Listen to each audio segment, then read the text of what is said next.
Thank you for joining our webinar today. We've got an exciting session for you focused on PROJILITY's experts sharing their top tips and tricks. This is episode 6. You can catch up on all of our previous episodes on our YouTube channel. The goal is to get more guidance to help you use Microsoft Project. Let's get started. My name is Annie Levant, and I'm with a Microsoft Gold partner called PROJILITY. We've been implementing Microsoft Project and portfolio management solutions to support top-level management planning for over 19 years for large enterprises, including everything from engineering, construction, IT, and new product development. PMOs and CIOs typically come to us when they can't easily explain what's going on across all their projects. They don't know what resources are working on what work, and they have a hard time getting consistent reports and metrics to make project-based decisions. We're known for having a 90% on-time, on-budget track record for successfully implementing these solutions for clients. We offer services and solutions in 3 core areas: deployment and consulting services, PROJILITY's core business. We provide professional services for successfully planning and implementing Microsoft Project portfolio management, including Microsoft Project Online, Planner Premium, integrating PPM with line of business applications, and delivering strategic portfolio management solutions to support top-level management planning. PROJILITY also offers a set of Hammerhead pre-built software solutions and accelerators based upon 19 years of experience, including a set of Hammerhead products that provide improved access to your cloud PPM data, accelerate access to visual reports and dashboards using Power BI, connect data between your PPM system with Microsoft Teams, and extend connectivity into Active Directory to improve visibility, insight, and control of your work, people, and projects. New to our offerings is Hammerhead Power Pro, which is a pre-built solution crafted on the foundation of the Microsoft Power Platform and Planner Premium. This offering is designed to bring some of our lessons learned on this platform to your organization. Finally, PROJILITY provides post-implementation support services, including expert care designed to assist your PMO with gaining on-demand expertise on the solution supported. We have a full online automated e-learning offering that can improve consistency and adoption for your users of your project management tools. You can learn more about all of our services and solutions on our website, PROJILITY.com. We have upcoming webinars covering best practices for Project, Planner Premium, and PPM processes and tools. Sign up for this and all of our events following the links here, or ask for a copy of today's deck. All videos from this and previous series are available on our best practice playlist on YouTube listed on this page. Topics range from managing our digital transformation program using PPM technologies to integrating PPM with agile and line of business applications. Feel free to subscribe and access this library at any time and share with your colleagues. I'd like to introduce Peter Sven, consultant here at PROJILITY, who will be taking us through today's agenda. Peter, the floor is yours. Yeah, thanks, Annie. Thanks for the introduction. So, as Annie mentioned, my name is Peter Sven. I'm a PPM consultant with PROJILITY. I've been a Microsoft Project user since around 2022. I have 7 years of technology and aviation-based consultancy and project management. I'm originally from Montana, but I live in New Hampshire now, and I really love being outdoors, camping, hiking, and fly fishing. So just a little bit about me. Jump over to our agenda. So the topic that we'll be discussing today is schedule checks. So we'll talk about what a schedule check is, the importance of them. We've identified 5 kind of key aspects of Microsoft Project that contribute to a healthy schedule, and we'll talk about some best practices with each of those aspects.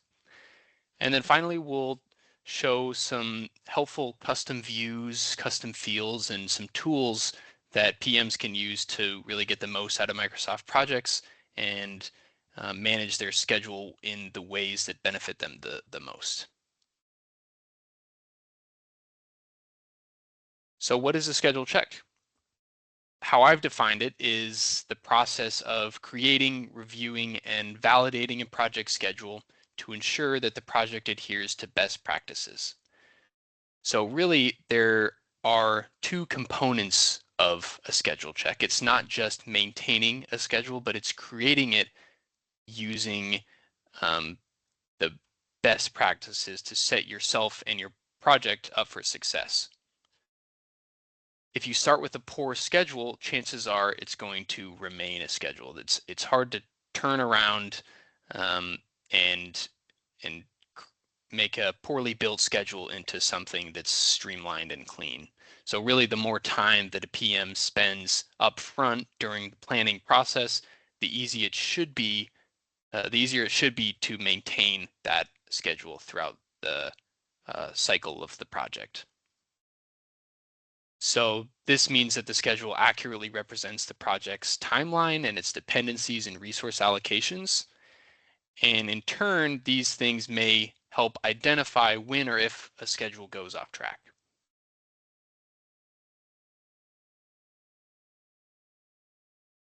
So why are they important? Overall, schedule checks help project managers identify potential issues. They improve the quality of the schedule and they maintain the project's integrity.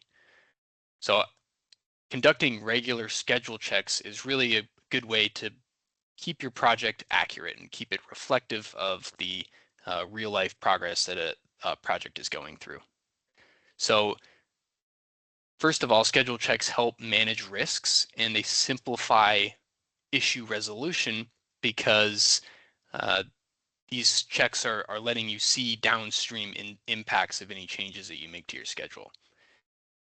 It will hopefully result in not as many surprises because it'll identify specific areas of concerns like bottlenecks or conflicting task or resource priorities, and allow whoever's managing that schedule to resolve those issues efficiently. Having a healthy schedule also ensures that your tasks are aligned with your project objectives, and it really drives the accountability of your team.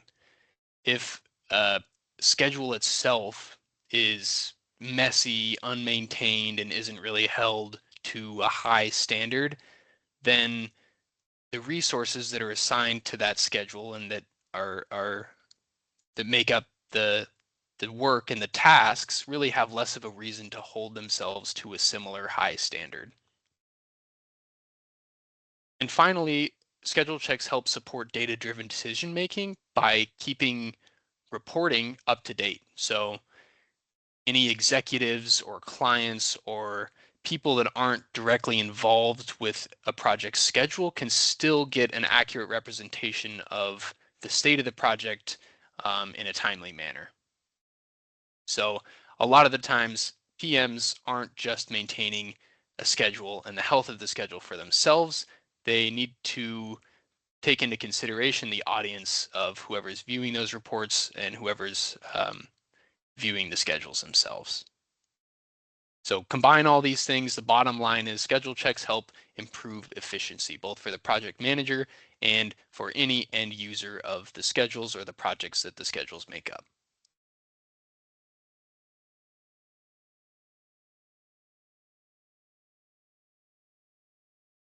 So when creating and maintaining a schedule, there's a few areas that, when managed properly, can really boost the efficiency of your schedule. But on the flip side of that, when they're kind of haphazardly put together, they can create hindrances and inefficiencies in a schedule. So my encouragement is to be deliberate when you're planning out these components and these aspects of a schedule so you can create a solid foundation for your project going forward. Like I said, the planning stages and the initial project creation is really important for maintaining a healthy schedule throughout that process. So we're going to talk about dependencies, resources, constraints, baselines, and summary tasks. Just a few specific elements of Microsoft Project that, when handled correctly, can really make a big difference in how a project works. First of all, we have our dependencies. So as I'm sure a lot of people on this call are aware, Microsoft Project offers 4 dependency types: start to finish, finish to start to start, and finish to finish.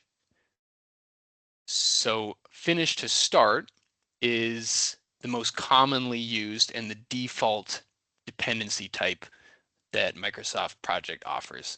And this is the one that we really recommend for clarity. You're going to use finish to start wherever possible and only apply the other types when absolutely necessary, when there's a real world reflection of that type of dependency. This is an easy thing to do in practice, really, because as I mentioned earlier, finish to start is the default. When you link two tasks together, that's the type of dependency that's going to be created. And there really should only be a very good reason for changing that type of dependency. Along those same lines is defining clear task dependencies. So Microsoft Project is really driven by dependencies. Schedules are driven by dependencies and links between tasks, but too many of them can create unrealistic timelines, missed deadlines, and inefficiencies in the schedule. So you only want to link tasks when there really is a true dependency. There's a balance between having too many links and too few links in your schedule. At the same time, you want to avoid open-ended tasks. Each task in your schedule should really have a predecessor, a successor, or both. If you find yourself scheduling a task that is kind of floating out there by itself and it's not connected to the rest of your project, really examine that task. Ask yourself, why is that there? Why is this part of my project if it's not affected or if it's not affected by or affecting any other tasks in the schedule, and if it's not necessary, delete it. Finally, performing critical path analysis is a great way to glance at some key aspects of a task dependency. So we'll open up our Microsoft project. This is an example project I've built, and we're going to take a look at the critical path tool. So if I navigate up here to my Gantt chart, this assumes that I'm using the Gantt chart view here. And then up in this bar style section, there's a critical path checkbox. If I check that, you'll notice that most of my tasks here have now changed to red. And what that means is that these red tasks are critical tasks that are making up the critical path. The critical path is the longest sequence of dependent tasks that determine the shortest possible project duration. In other words, it's the series of tasks that has the earliest start date and the latest finish date. So showing the critical path on your Gantt chart like this can help you focus on tasks and identify tasks that are directly contributing to the end date of a project and to avoid potential delays. They also let you view tasks in blue that are not part of the critical task or the critical path. Those ones oftentimes can be deprioritized or adjusted without affecting the overall duration of the critical path. So let's say this task here, number 28, train users. You can see it's blue, it's not in my critical path. If I need to push that out a day, or maybe multiple days. Oh, sorry, I did too much there. Let's push it out to 3 days. You can see now that because it now takes an extra day, it's on that critical path. How about if we choose a day right in the middle, 2.5 days, you can see I've stretched it out from 2 to 2.5 and still not affected the end date of my project because this task is under the critical, is not on the critical path. One more example here, if I stretch it out and it takes much longer than normal, I've now created a relationship where this task, obtain sign-off from stakeholders, is not on the critical path. So that concept is just a a helpful way for project managers to quickly see which ones are having a direct impact on the overall timeliness of a schedule.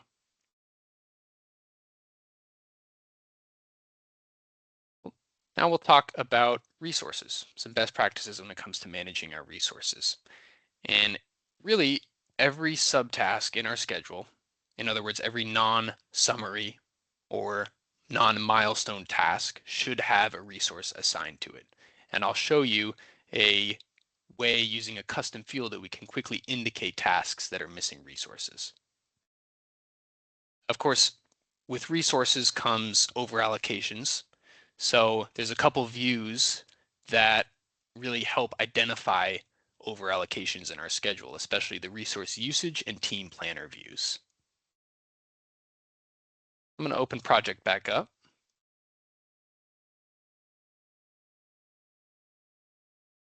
Now you can see my list of tasks here. There are a few that are missing resources. So it's easy to see with the smallish schedule like this that, oh, there's some gaps in here. But let's say I wanted to create more of a visual indicator of specific tasks that are missing a resource. What I've done is I've created a custom field. If I click add new column, if I right click that, insert column, I'm going to choose this resources assigned. This is a custom field that I've created that gives a visual indication of all of these tasks that are missing resources. And you can see this is only applying to our subtasks. It's not applying to our summary tasks because summary tasks should not have resources assigned. We'll talk about that a little more in depth in a couple slides, but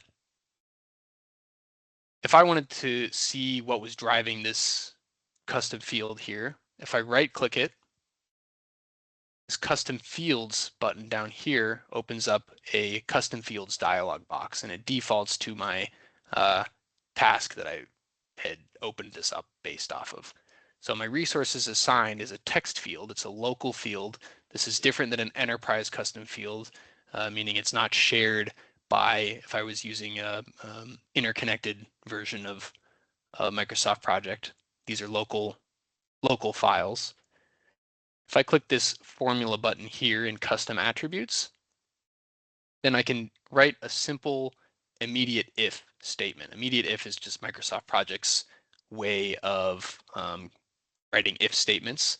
So what this is saying is that if this resource name field equals an empty string, in other words, if it's empty, if there's no text in there, it's going to output the word no. Otherwise, it's going to output the word yes. So if there is a resource assigned, it's outputting yes. If there's not a resource assigned, it's outputting no. So if I come down here now to values to display, we could either display the data, which would be either yes or no. It would be the words yes or no in each cell, or I could choose a graphical indicator, and that's a little bit more of a visual, eye-pleasing way of displaying the same information. If I click that, you can see I've set up some values, some images that are used in place of yes or no. So if my formula was outputting yes, that means a resource is assigned. I'm going to set it as a green check. If my formula is not outputting yes, does not equal yes, I've got this red X. And that's a live update. So if I suddenly came in here and I deleted a resource from this task, oh, now this resource column has recalculated itself. So it's just a quick way to look at which tasks have resources and which ones don't. That can be applied to a lot of different elements, not just resources, but tasks that are missing other type of important criteria that you have defined. And we'll take a look at another example of that in a little bit. So as far as over allocations go, if you're familiar with an over allocation, it's indicated in this indicator column with this red person here.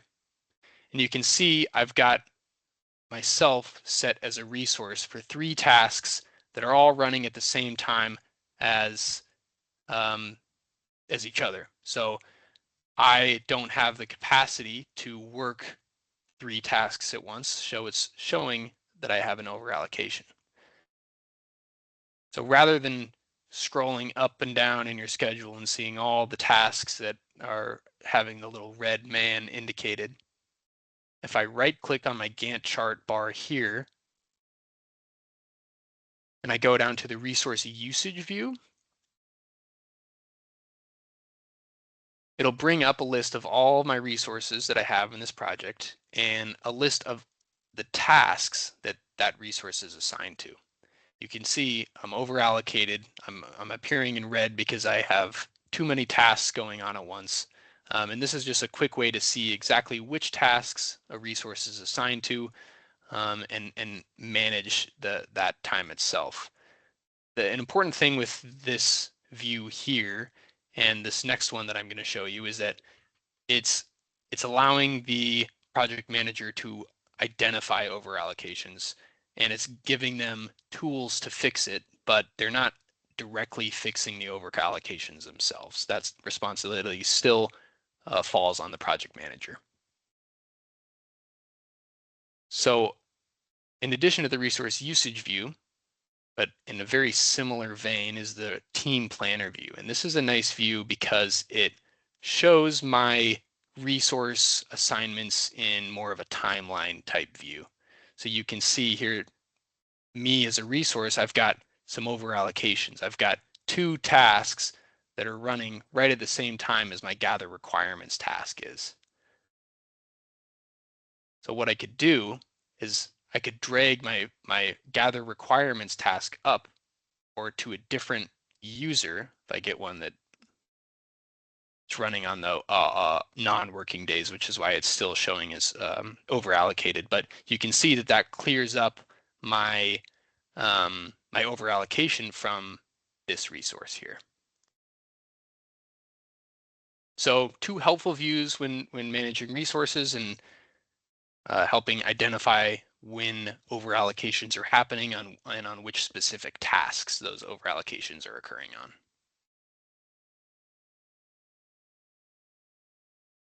Now we'll talk about constraints.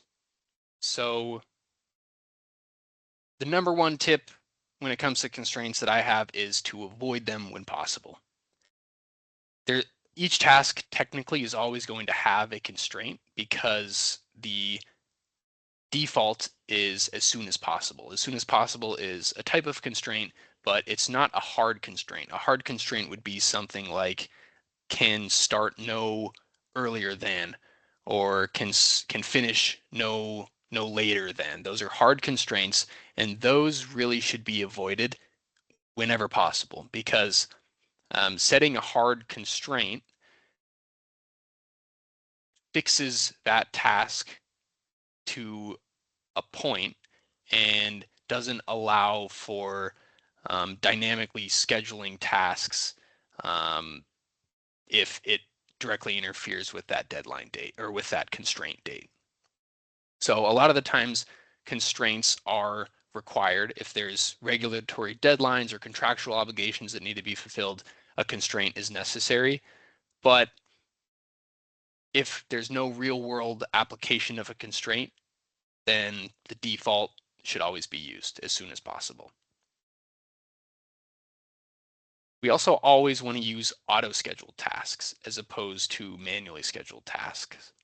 So manually scheduled tasks put all of Microsoft Project's scheduling engine features, dynamic date calculations, it puts all that responsibility on the person who's maintaining the schedule. And that really defeats a lot of the purpose of using a tool like Microsoft Project. So they, as I said earlier, the manually scheduled tasks really limit Microsoft Project's ability to dynamically adjust the schedules based on things like dependencies and resource availability, and it really creates it makes your project more prone to human error. So some ways that we can manage these type of constraints and view them and resolve them is with the task inspector tool and the constraint type column. So when it comes to the task inspector tool, if I go back to the Gantt chart, let's look at this task here. You can see I've got an indicator here. If I hover over it, of course, it tells me, oh, it's just there's a different calendar assigned to it. But if I wanted to view the actual details of that and perhaps be guided in the right direction for resolving this this indication, then I could click on the task,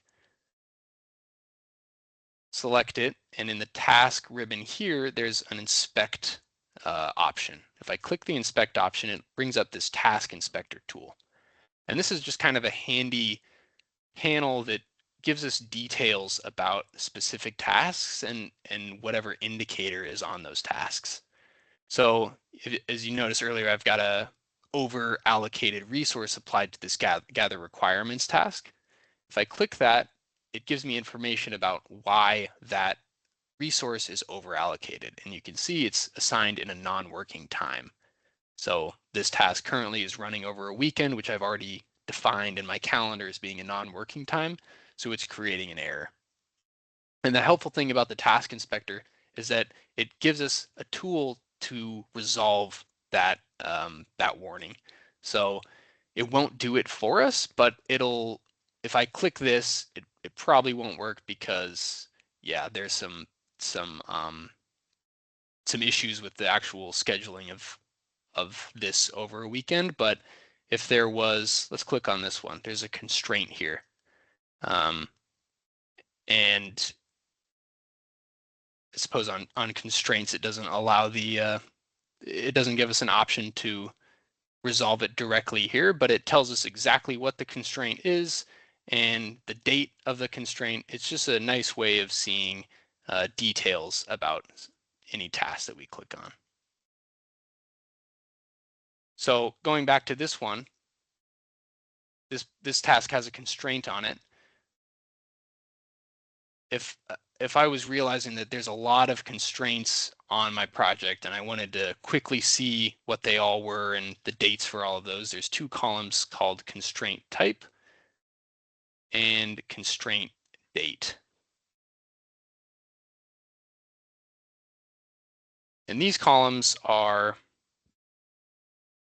just easy ways of viewing when I have something that's not set to as soon as possible. So you can see on this one, oh, I've got a constraint type of start no earlier than, and then the date that corresponds with. There's a lot of options that we can set as columns in here. And a lot of these are, dependent on the specific needs for the project manager at whatever point they are in maintaining their schedule.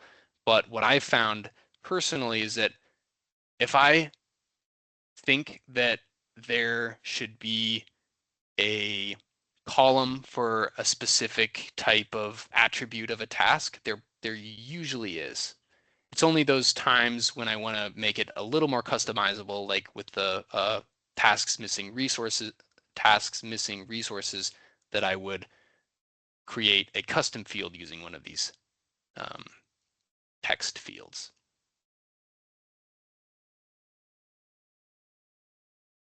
So overall, these tasks really help us, these tools help us get insights into our task related issues and missing dependencies and constraints, and help resolve things that could be causing a issue in the downstream of our project.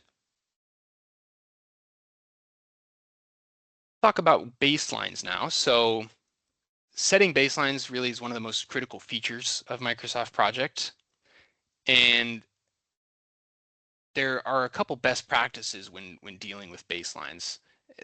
One of the ones that we've found is most helpful is that once your estimates have been determined and your estimated dates and finish dates and durations have all been determined, but before any actual work begins, you want to save two baselines. You want to save both a baseline 0 and a baseline 1.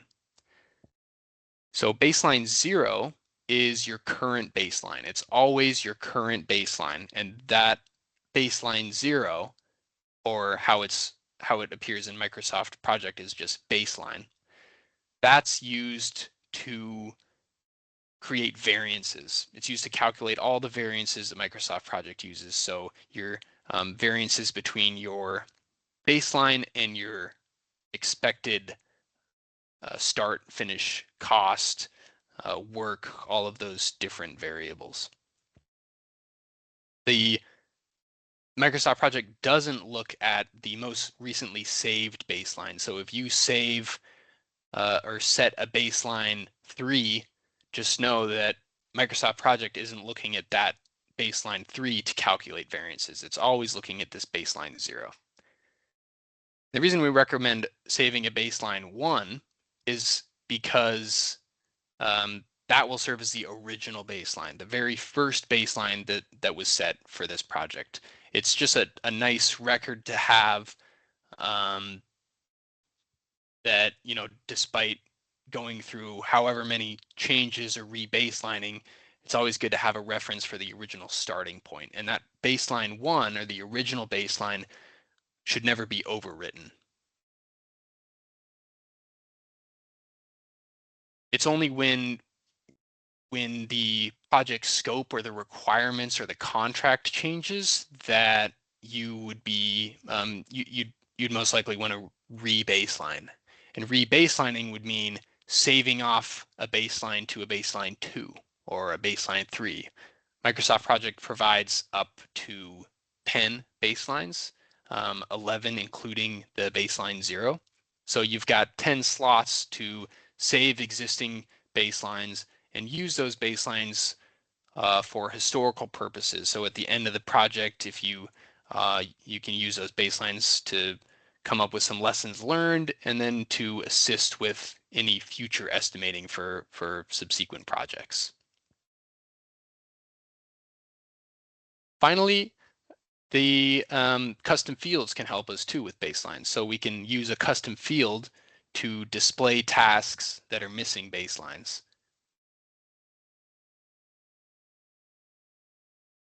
If I hide these columns for now,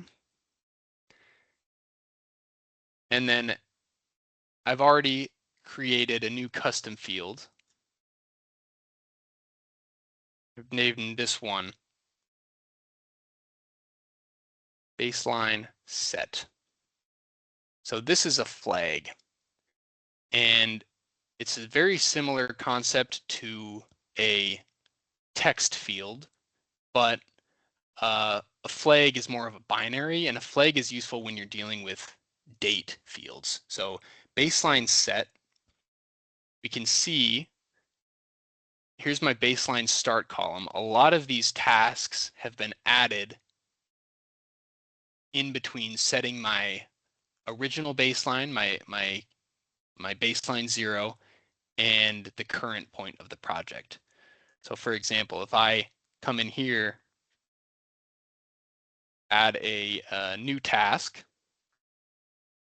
you can see I don't have a baseline set on this, and this baseline set automatically calculates and updates to display red X on any task, including summary tasks. Where's the summary task? Oh, all my summary tasks have baselines, but it would calculate even on the summary task level for any task that is missing a baseline.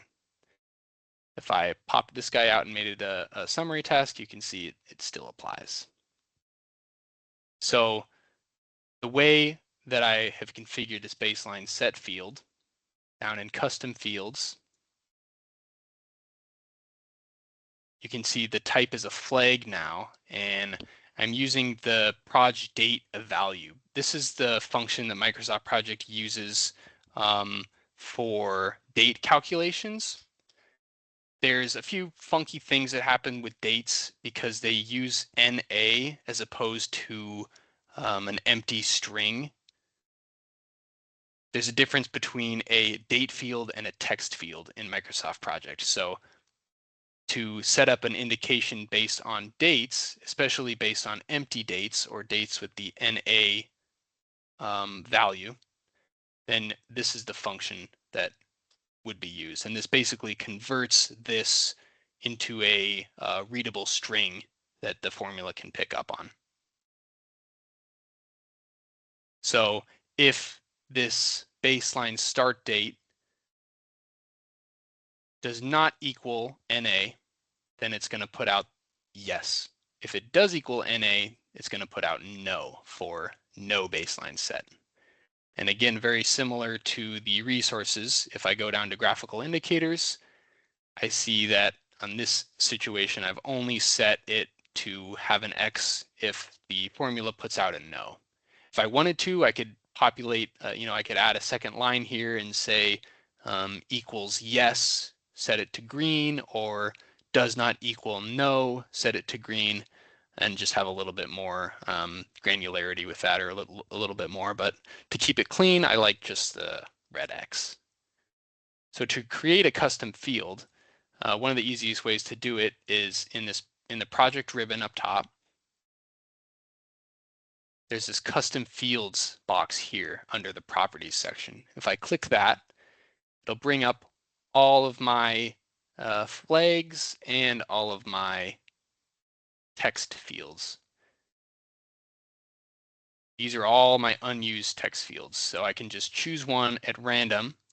I can rename it, and I can fill out the formula, the roll-ups, the indicators, everything that I've shown for the previous examples for a new text field. That would create the custom field, and then once it's created, you would just have to insert it as a column, and it would show up on your schedule.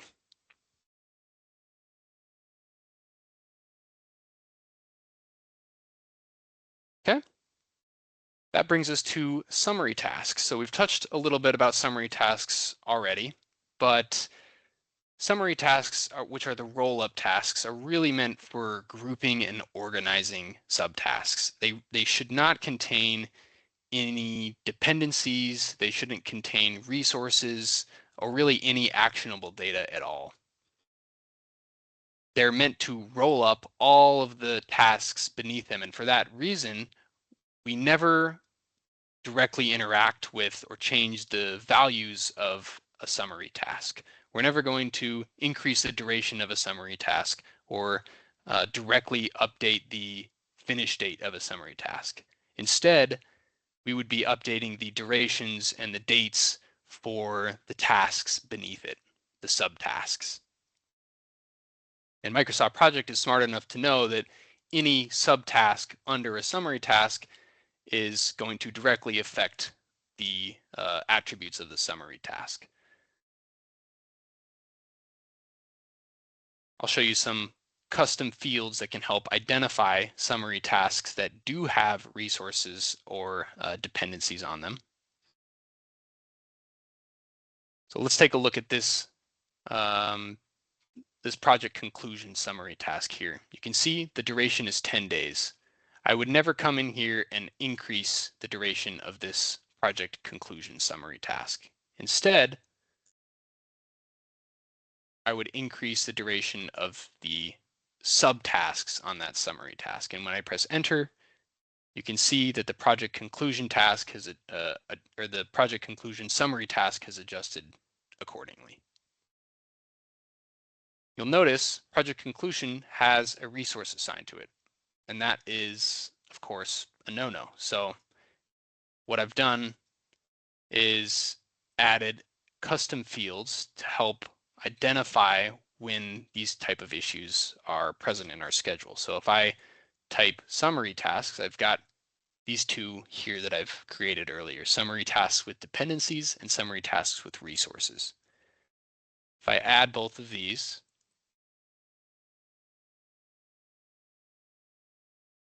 can see that it's displaying a red circle because this project conclusion summary task has a resource assigned to it. Similar with a dependency, you'll see that this summary task has a dependency, a predecessor with task 26. So there's a graphical indicator here that indicates that. Again, if I want to look at the formulas that have been used to calculate these fields, in the formula section here, it defaults to the field that I had right-clicked on to open up this custom fields dialog box. If I click formula, here's the formula I'm using for that. And what's different about this formula than the previous ones is that now there's a if summary is true. So if it's a summary task and there's a value in either the predecessors or the successors column, in other words, if these columns are not empty strings, then it's going to put out a yes for yes, this summary task does have a dependency.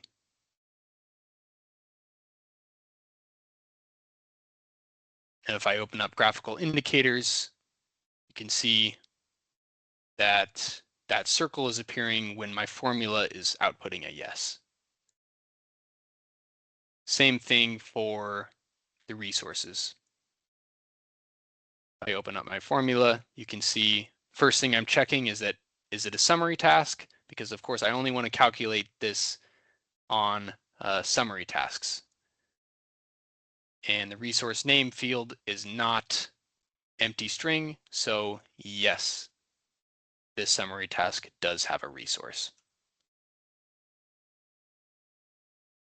So 4 columns, 4 custom fields that just give us a nice, easy way of visually seeing certain aspects that might cause alarm further down the line in our schedule.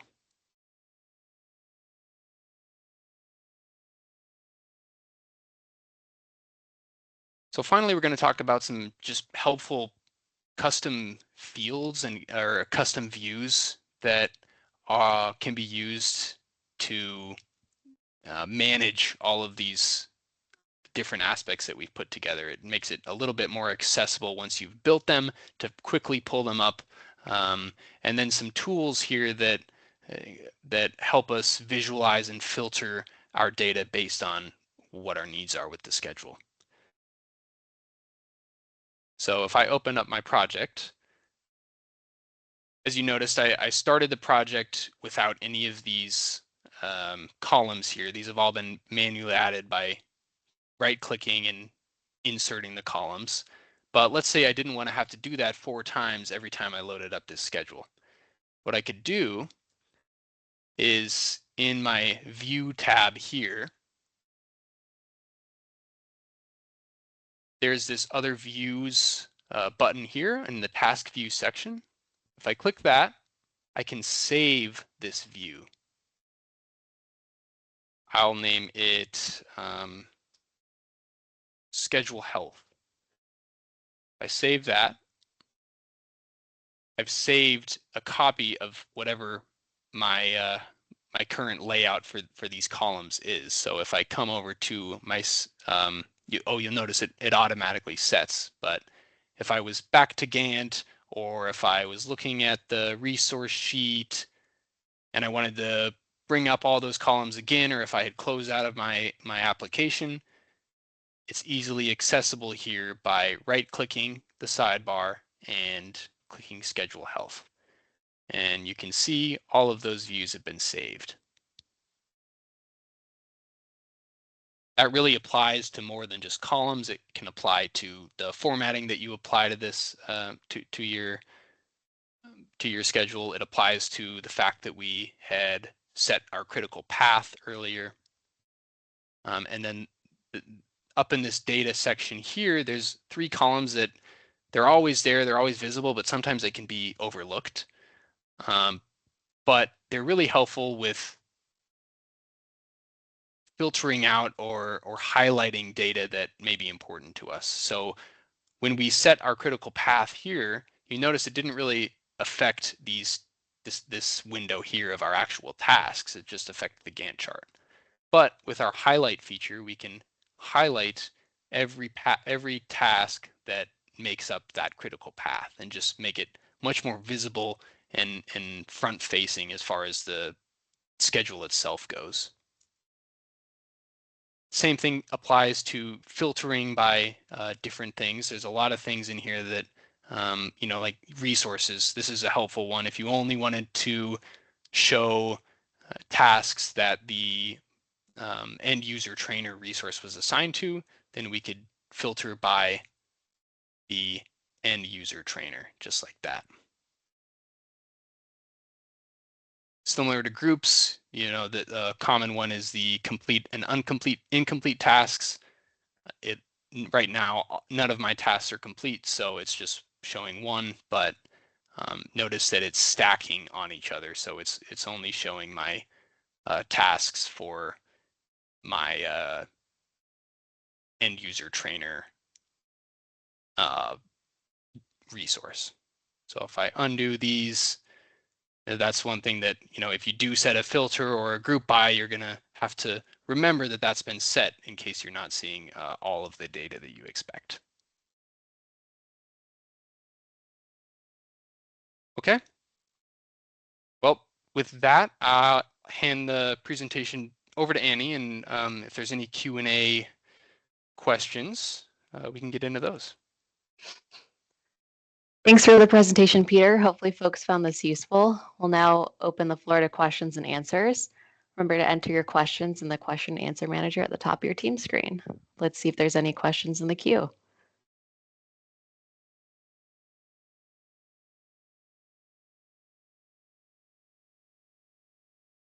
I'll give everyone a couple moments to start typing.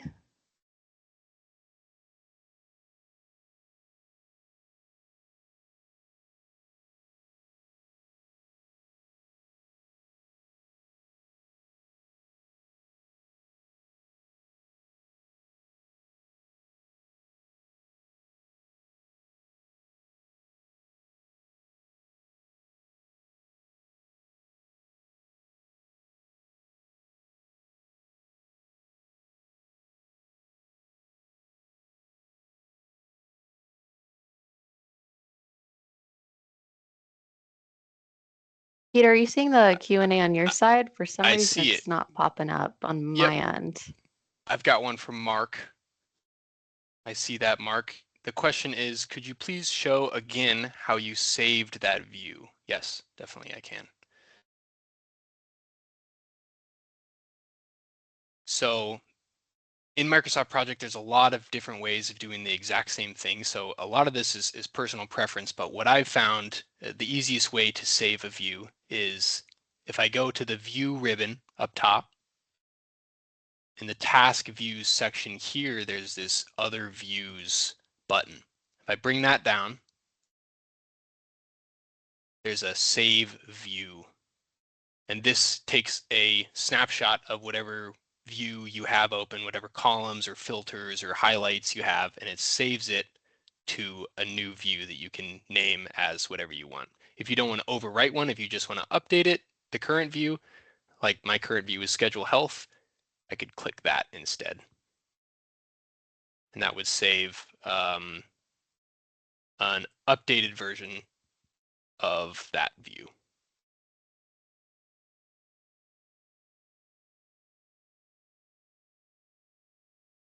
Thanks for the question, Mark. Any other questions, folks? If not, we'll move on.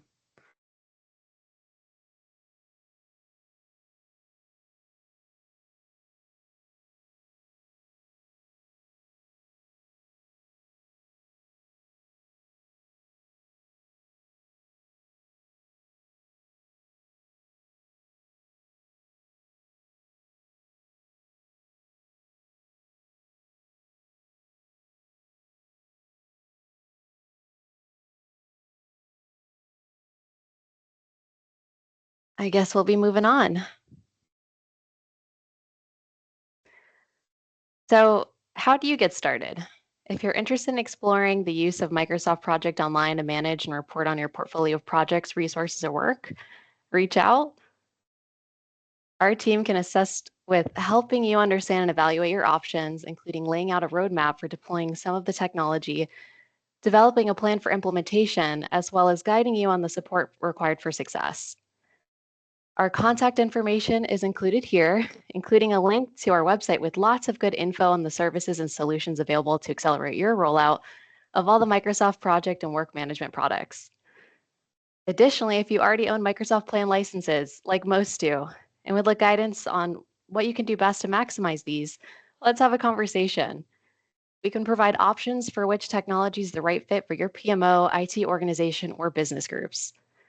Microsoft has lots of different offerings, and there's no one size fits all with project management tools.